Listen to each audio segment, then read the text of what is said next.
당장 다음 달 월세나 그 대출 이자를 걱정하면서 느끼는 막막한 짓눌림 있잖아요. 네, 누구나 느끼는 감정이죠. 그리고 수천 년 전에 이집트 사막에서 그 2톤짜리 석회암을 막 맨몸으로 끌어올리던 노동자들이 느끼던 그 피로감.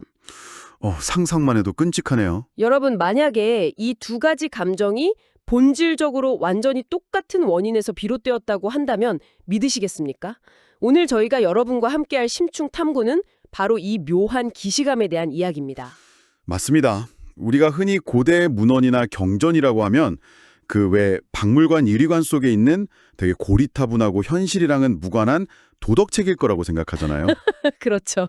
착하게 살아라 뭐 이런 거요. 네, 하지만 오늘 저희가 해보아할 자료는 전혀 다릅니다. 오늘 분석할 텍스트는 수천 년 전에 쓰인 전도서 5장 8절과 9절에 대한 주해와 철학적 에세이거든요. 달랑 두 구절인 거네요. 네, 분량은 단 두 구절에 불과한데 이 문헌이 던지는 세계관은 굉장히 날카롭고 또 현실적입니다. 오, 어떤 면에서요? 그러니까 도덕적인 당위나 뜬구름 잡는 위로를 던지는 대신에 권력의 본질, 부익부 빈익빈의 구조, 그리고 인간의 끝없는 탐욕이 도대체 어떻게 작동하는지 그 메커니즘을 아주 적나라하게 파헤치고 있단 말이죠. 아, 그래서 오늘 저희의 미션이 명확해지는군요. 이 오래된 철학적 렌즈를 통해서 끊임없이 우리한테 무언가를 막 성취하라고 압박하는 이 현대사회의 시스템을 한번 해체해보는 겁니다. 네, 아주 중요한 미션입니다. 그리고 그 속에서 우리가 진짜 쫓고 있는 부와 권력의 의미가 뭔지 여러분과 함께 질문을 던져보는 거죠. 자, 이 문헌 내용을 하나씩 풀어보죠. 이게 처음부터 아주 차갑고 건조한 현실 인식으로 시작하더라고요. 네, 맞아요.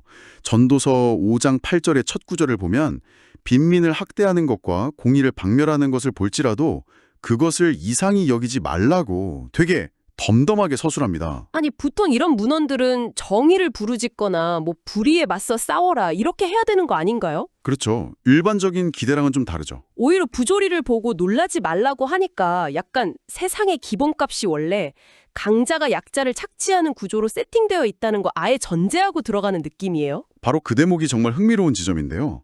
왜 부조리를 보고 분노하기 전에 이상하게 여기지 말라고 했을까요? 글쎄요, 왜 그럴까요? 이 텍스트가 바탕에 두고 있는 세계관은 인간의 내면에는 타인을 지배하고 자신의 욕망을 무한히 확장하려는 그 권력욕이 상수로 존재한다고 보는 겁니다. 아, 인간의 본성 자체가 그렇다는 거군요. 네, 오늘 잔료에서 이 권력욕이 어떻게 물리적으로 발현되는지 보여주는 완벽한 예시로 그 4,500년 전에 지어진 이집트의 피라미드를 들고 있거든요. 와, 피라미드요?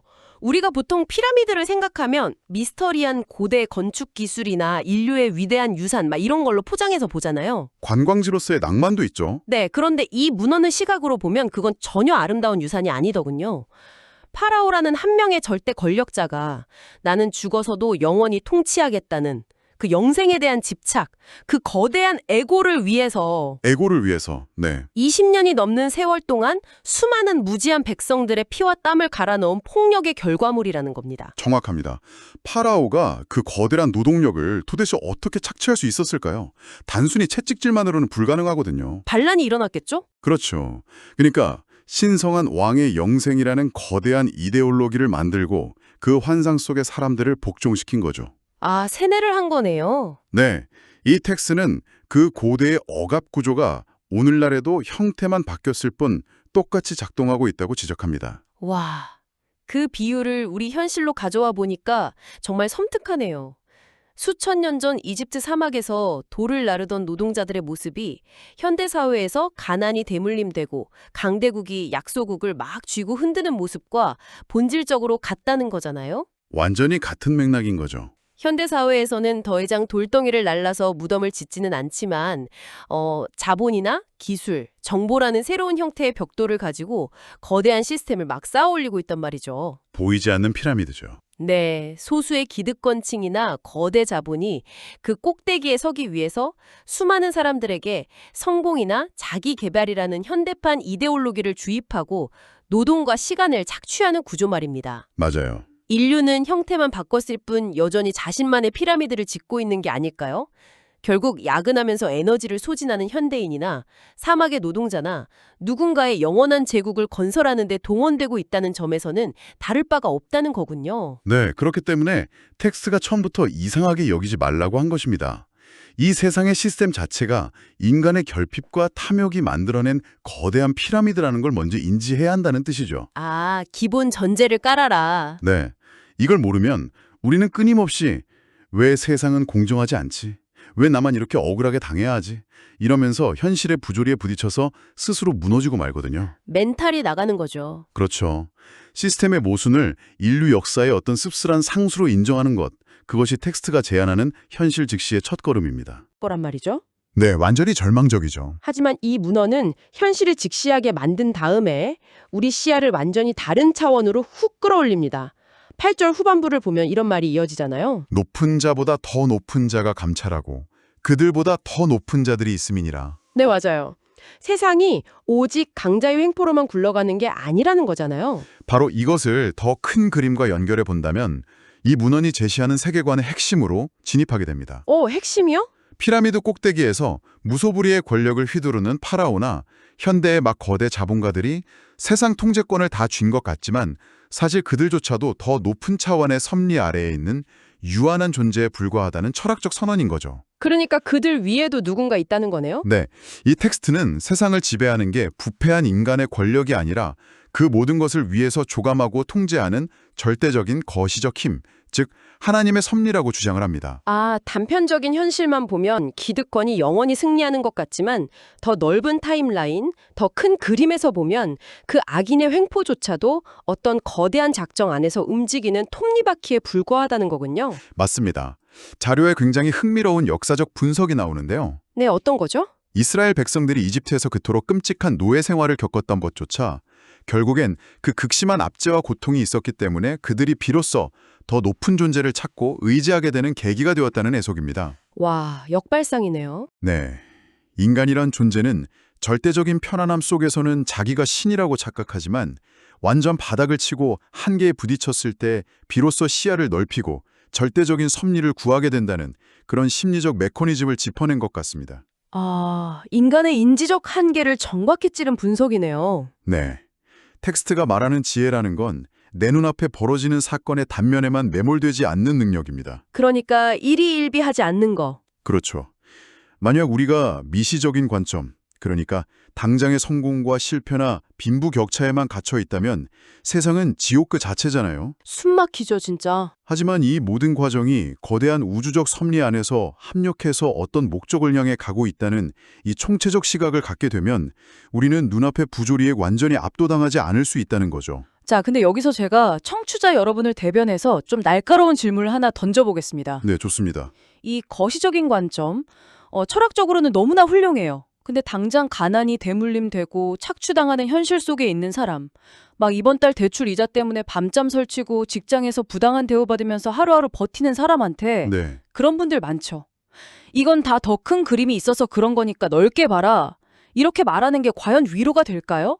약간 현실의 고통을 마취시키는 정신승리나 종교적 체념으로 들릴 위험도 있거든요. 이 텍스트는 현실의 뼈아픈 고통을 겪는 이들에게 이걸 어떻게 실질적으로 소화하라고 말하는 걸까요? 매우 예리하고 중요한 지적입니다. 이 텍스트의 의도는 결코 무기력한 체념이나 현실 도피를 조장하는 게 아닙니다. 아, 도피가 아니다. 네, 오히려 심리적 해방의 방점이 찍혀 있어요. 심리적 해방이요. 한번 생각해보죠. 우리가 부조리한 현실 속에서 가장 고통스러운 이유가 가난 그 자체이기도 하지만 사실은 나는 이 경쟁사회에서 도태된 패배자라는 내면화된 수치심 때문이기도 하거든요. 아, 자본주의라는 피라미드 안에서 내 가치를 증명하지 못했다는 그 자괴감. 네, 바로 그겁니다. 하지만 이 문헌의 시각을 빌려서 그 피라미드 게임 자체가 탐욕스러운 인간들이 만든 되게 불완전하고 유한한 시스템이라는 걸 깨닫게 되면 어떻게 될까요? 관점이 바뀌겠네요. 더 나아가서 이 시스템을 막 쥐고 흔드는 강자들조차 결국 영원하지 않은 존재고 더 높은 감찰 아래에 있다는 걸 인식한다면요. 아, 그러니까 내가 못나서 실패한 게 아니라 애초에 이 게임의 규칙 자체가 결함이 있는 거구나. 그리고 저 위에 군림하는 사람들도 결국 나랑 똑같이 유한한 무대 위의 배우일 뿐이라는 걸 깨닫게 되는 거군요. 그렇습니다. 현실의 문제를 무슨 마법처럼 해결해 주지는 못하지만 적어도 부와 권력이라는 그 가짜 우상에게 내 존엄성까지 내어주지는 않게 만드는 거죠. 와, 멘탈을 지킬 수 있겠네요. 네. 권력자들의 유한함과 시스템의 모순을 거시적인 섭리와 대비시켜봄으로써 우리는 이 치열한 무한 경쟁의 트레드밀 위에서 심리적으로 한 발짝 내려와서 숨을 고를 수 있는 초월적 시각을 확보하게 되는 겁니다. 억압하는 자들조차 두려워할 대상이 아니라 그저 더 큰 무대 위에서 자신에게 주어진 유한한 역할을 연기하는 존재로 보게 된다는 것. 이거 엄청난 시점의 전환이네요. 그렇죠. 자, 여기서부터 정말 흥미로워집니다. 이렇게 눈에 보이지 않는 거시적이고 섭리적인 시각을 놓았다면 이제 대화의 초점은 구름 위에서 땅바닥으로 가장 물리적이고 감각적인 영역으로 곤두박질을 치거든요. 네, 완전 현실로 내려오죠. 텍스트가 갑자기 우리 모두가 피부로 느끼는 가장 물리적인 공통분모, 바로 생존을 위한 땅의 소산에 대한 이야기를 꺼냅니다. 전도서 5장 9절 내용이죠. 땅의 이익은 뭇사람을 위하여 있나니 왕도 밭의 소산을 받느니라. 왕도 밭의 소산을 받는다? 네, 저는 고대에 쓰인 이 문장이 현대의 어떤 선언문보다도 더 날카롭고 급진적인 평등을 이야기한다고 봅니다. 급진적인 평등이요? 네, 아무리 거대한 피라미드를 짓고 자신이 신의 아들이라고 막 세뇌하는 파라오라 할지라도 결국 땅에서 자라난 밀로 만든 빵을 먹지 않으면 생물학적으로 굶어 죽을 수밖에 없다는 사실을 확 찌른 겁니다. 아, 팩트 폭행이네요. 그 어떤 절대 권력도 인간의 생물학적 한계 앞에서는 무력해진다. 그렇죠. 결국 왕이나 노예나 오늘날의 억만장자나 최저시급 받는 아르바이트생이나 모두 자연과 땅의 소산에 절대적으로 의존해야만 생존할 수 있는 완벽하게 평등한 운명 공동체라는 거네요. 맞습니다. 그래서 여기서 매력적인 부분은 이 생존의 절대적 평등성 앞에서 우리가 그렇게 목숨 걸고 쌓아 올리려는 부와 재물이 대체 어떤 의미를 가지냐는 겁니다. 이 문호는 재물을 아주 독특한 프레임으로 재정의합니다. 어떻게 재정이 하나요? 텍스트는 재물이나 돈을 막 무조건 악하다고 배척하는 순진한 금욕주의를 주장하지 않습니다. 생존을 위해서 밭의 소산이 반드시 필요하다는 현실을 정확히 인정하죠. 돈은 필요하죠, 당연히. 네, 하지만 핵심은 재물이 우리의 통제 아래 무한정 축적될 수 있다는 환상을 깨부수는 데 있습니다. 여기서 분복이라는 아주 중요한 개념이 등장합니다. 분복이요? 네, 자신에게 주어진 분량이라는 뜻이죠.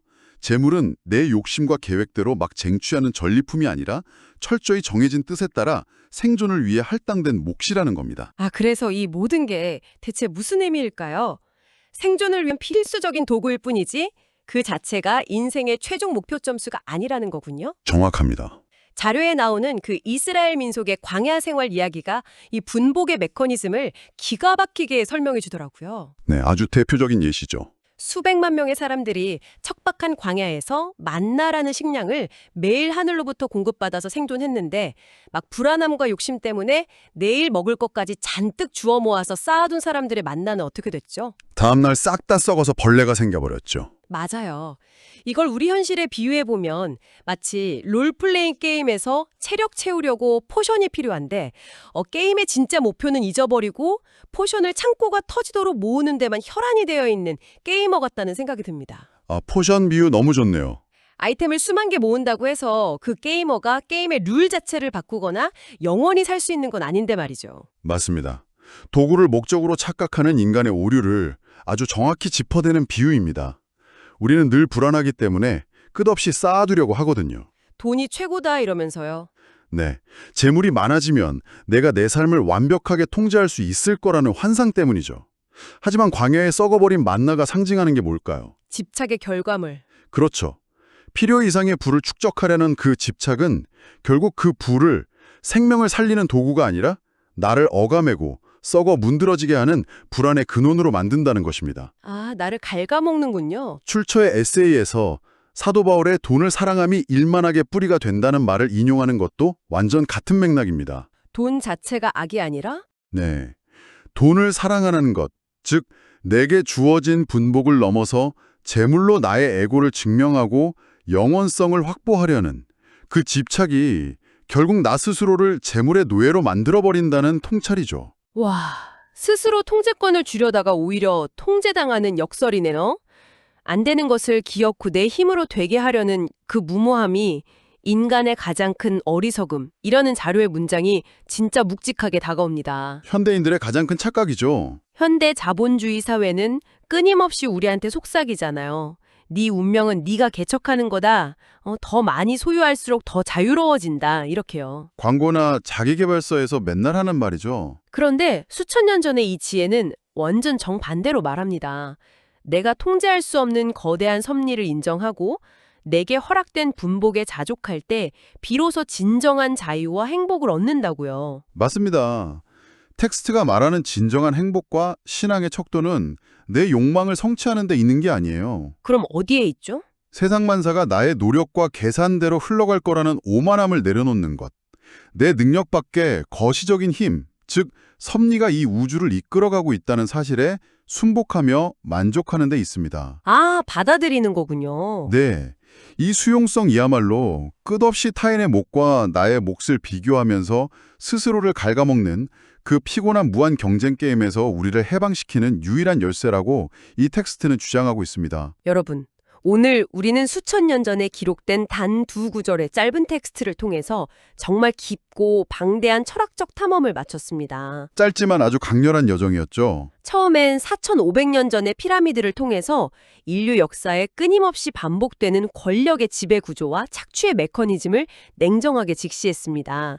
끊임없이 피라미드를 쌓으려 하는 인간의 그 지배욕을 봤죠. 네, 현실을 직시하는 게 먼저였고요. 그리고 그 부조리한 세상 꼭대기에는 부패한 인간의 권력이 아니라 그 모든 것을 감찰하고 합력하여 뜻을 이루어가는 더 높은 차원의 섭리가 존재한다는 그 시선의 확장을 경험했습니다. 맞습니다. 더 높은 자의 감찰이죠. 마지막으로 아무리 위대한 왕조자차도 결국 밭에서 나는 소산에 의지해야 한다는 강력한 생존의 평등성을 바탕으로 우리가 끝없이 탐내는 재물이 사실은 생존에 위한 도구일 뿐이라는 점을 짚어봤습니다. 네, 생존의 절대적 평등성이었죠. 내게 허락된 분복에 만족하는 법을 배울 때 비로소 불행이라는 노예 상태에서 벗어날 수 있다는 묵직한 통찰과 함께 말입니다. 오늘 대화를 들으시면서 여러분 각자의 내면을 한번 찬찬히 들여다보셨으면 좋겠습니다. 네, 스스로 질문을 던져봐야죠. 혹시 여러분은 지금 여러분의 육체와 영혼을 갉아먹어가며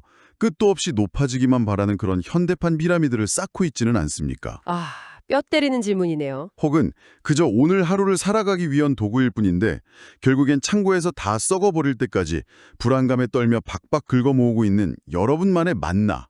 그건 과연 무엇인지 한번 되돌아보시길 바랍니다. 정말 뼈아픈 성찰의 질문입니다. 오늘 이 깊이 있는 분석을 마무리하면서 저는 여러분의 일상에 좀 작은 파문을 일으킬 만한 도발적인 생각을 하나 던지고 싶습니다. 기대되는데요? 수천 년 전 고대 왕들은 자기가 아무리 사람들의 생사를 쥐락펴락하는 잔혹한 권력을 휘둘러도 결국 비가 오고 흙에서 생명이 자라나야만 자신이 먹고 살 수 있다는 물리적 한계를 매일 두 눈으로 확인하면서 살았습니다. 그렇죠. 농사가 망하면 끝이니까요. 자신이 밟고 있는 곳이 흙이라는 사실, 생존이 밭의 소산에 철저히 묶여 있다는 걸 잊을 수는 없었을 겁니다. 눈에 뻔히 보이니까요. 하지만 오늘날 우리는 어떻습니까? 스크린 터치 한 번으로 막대한 가상의 자산이 오가고 내가 매일 먹는 음식이 도대체 어떤 땅에서 어떻게 자라서 내 식탁에 오르는지 전혀 볼 수 없는 현대의 디지털 사회에 살고 있잖아요. 완전 단절되어 있죠. 어쩌면 우리는 고대 이집트의 왕들보다도 훨씬 더 심각하게 우리의 생존이 결국 이 땅과 더 높은 섭리에 묶여 있다는 사실을 까맣게 잊은 채 무섭네요. 스스로 절대 권력을 가졌다는 착각 속에 빠져 있는 것은 아닐까요? 마치 무한한 불을 통해서 영원히 살 수 있을 거라는 거대한 착각의 피라미드 속에 우리 스스로 갇혀 있는 것은 아닐지 고민해 보게 됩니다. 스스로를 한번 깊이 돌아보게 만드는 아주 날카로운 질문입니다. 오늘 이 심층 탐구가 여러분이 쥐고 있는 삶의 목, 그 분복의 의미를 새롭게 재발견하는 시간이 되었기를 바랍니다. 끝까지 함께해 주신 여러분 고맙습니다.